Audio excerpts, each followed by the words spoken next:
এই জায়গা দিয়েই এই যে ডালা ভেঙে এই জায়গা দিয়েই বাসটি নদীতে পড়ে গেছে। আপনারা দেখতে পাচ্ছেন এই যে ডালা, এই ডালাটি ভেঙে নদীতে ঠিক এই জায়গাটিতে এই মুহূর্তে বাস রয়েছে।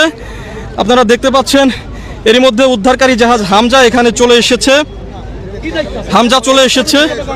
এবং ফায়ার সার্ভিস, কোস্টগার্ড এবং বিআরডব্লিউটি এর ডুবুর ইউনিট তারা এখানে উদ্ধার কার্যক্রম শুরু করে দিয়েছে। ভাই, বাস কি এখানে আছে?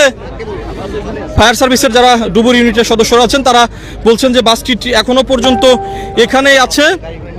আমরা প্রশাসনের সঙ্গে কথা বলেছি, তারা বলেছেন যে হতাহতের আশঙ্কা তেমন একটি নেই, তবে বাসটি যখন উদ্ধার হবে, উদ্ধার করার পরেই বোঝা যাবে আসলে কোনো হতাহত আছে কিনা।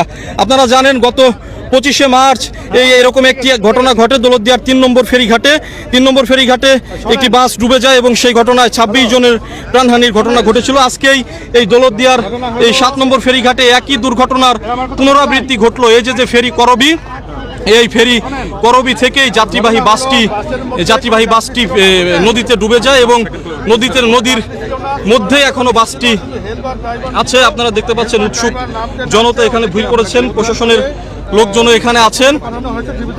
ঠিক এই জায়গাটিতেই বাসটি এখনো পর্যন্ত বাসটি ডুবে আছে। এখানে উদ্ধার তৎপরতা চলছে, উদ্ধার কার্যক্রম চালাচ্ছে।